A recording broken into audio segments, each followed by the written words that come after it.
We're here with Wendy Molnar, who will be captioning the BCS National Championship game on the 7th of January between the Fighting Irish of Notre Dame and the Alabama Crimson Tide.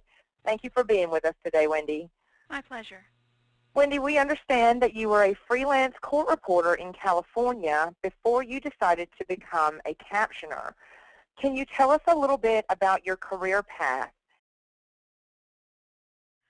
I started out as a freelance deposition reporter. I probably reported a few thousand depositions over the course of 5 years. I was very busy, but I did decide at one point that I wanted to hone my skill, perfect my real time, and learn how to do the captioning. At the time, there was an article in the JCR that the BBC had placed, and they were looking for RPRs that they could train to become captioners. So I did move to London and work for them for almost 3 years. So that's where I learned to caption. And when I decided it was time to try something else, I applied for work with the United Nations. And when my contract came through, I moved to East Africa to caption 1 year for the United Nations International Criminal Tribunal for the Rwandan genocide, which happened in 1994. After 1 year there, I decided to return to the States, and I took a little career break and tried to decide what my path should be again, and it was the captioning that I really missed the most out of the fields that I had tried. And so I re-honed my skills and was lucky enough to get hired on for VITAC in Pittsburgh, Pennsylvania. Wendy, how is captioning for live events different than captioning for television programs? Most of the work that I caption is a live event, even if it's a television show. For instance, if it's like a sports talk show, I am hearing it live when they're recording it. It may not be going to air, but I am writing it live. I actually prefer a mix so that I, keep my skills up in all areas. How and when did you begin to caption for live sporting events, Wendy? Again, I was lucky enough to get hired on to the BBC many years ago, and I learned how to caption there. Took me approximately 3 months of training. The sporting events that I captioned over there were more rugby and cricket, and not really a lot of rugby and cricket going on in the U.S. So this time around, when I learned to caption here, it was a first to me to be captioning basketball and football and American sports in general. I didn't have any experience with until about a year ago. What are other challenges that you face when captioning college football specifically? College football, to me, was a really huge undertaking. I sort of started during basketball season and using NBA rosters or even college-level rosters. They're kind of short. And then I got to a college game, and you look at the rosters, and it's overwhelming because now instead of maybe 30 or 40 names, you have approximately 300 names. In the beginning, I would spend hours and hours prepping for one game, and preparing for every name on every roster, and most of those names never even came up. So I'm able to use the depth chart and sometimes the game stats, and you zero in on who are going to be the sort of main cast of characters, focus on those. And once I do that, I also then scroll through the rosters for any very unusual name that I could possibly be hit with and need to be prepared for.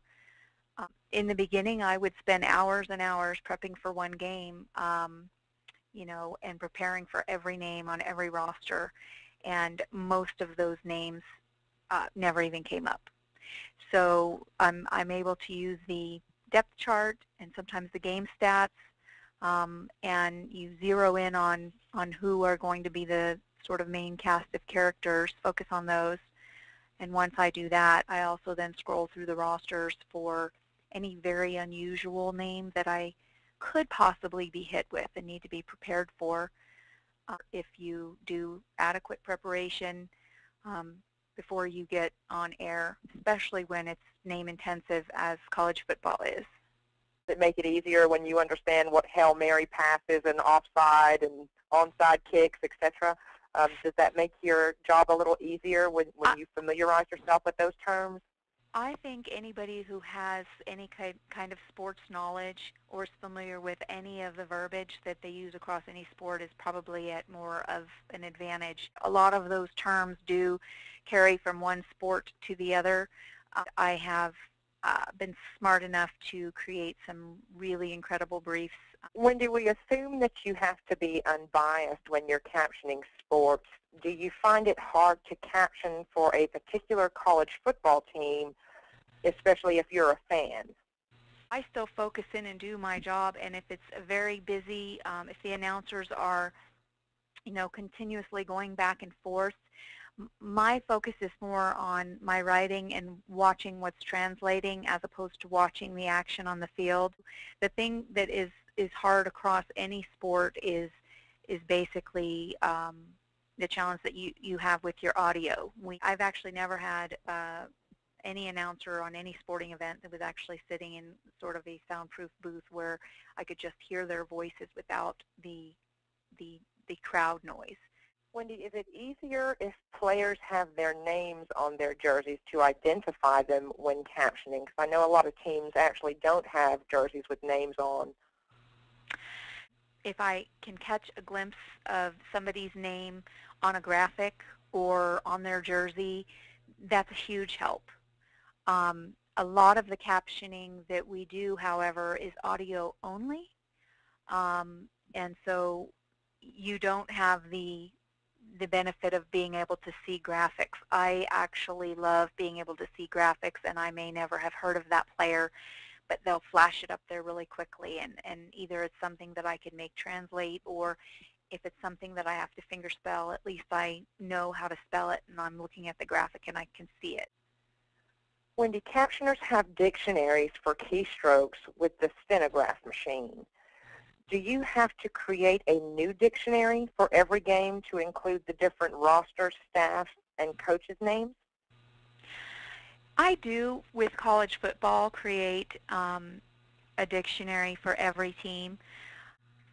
When I get through the end of the game and I'm able to see who are the main players, who are the people who are most likely to be there next year, who is talked about, who's going to possibly go to the NFL draft, who are the main sort of players, I will move those entries into a regular sports dictionary. Wendy, this will be your 6th bowl game this season to caption. Which game was your favorite to caption thus far, and why? The Little Caesars Bowl. It got to very near the end, and the score was 24-21. The team that had 21 was in position to kick a field goal, which would have tied it up and sent it to overtime, and instead they opted to go for the touchdown. They didn't get it, and then they lost. I was like, what? What are you doing? What are you doing? Kick the field goal. Do you think captioning the national championship game will be any different from the other bowls you've captioned this year? I am actually really excited about this game. I do think that I probably am going to struggle more than ever with the crowd noise. As I understand, it's quite an intense football game from a college perspective, and having lived in Alabama, I kind of understand how Alabama fans are. I can't speak for Notre Dame, but I understand that they have fans who are as spirited and fervent as Alabama does. So I look forward to the challenge, and hopefully I'll be able to hear over the fans. Well, Wendy, the last question we have for you, and of course we have to ask, are you rooting for Notre Dame or Alabama? Well, since you now have my name and you probably know where I live, I'm going to go with Alabama on that one. Good choice. Yes, I'm going to go with Alabama. I really think they're a superb football program, and even not knowing much about college sports, I know a little bit about Alabama from having lived in Birmingham and graduated high school there. So I'm going to pick Alabama.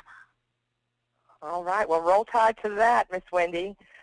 That's the end of our interview, Wendy, and thank you for your time so much. We just can't tell you how much we appreciate you taking the time out of your busy schedule to do this with us. Not a problem. It's absolutely my pleasure. I really appreciate the interest and the enthusiasm, and anything I can do to keep the students motivated and looking forward to finishing school and getting out there in the workforce, that's my absolute pleasure to do that.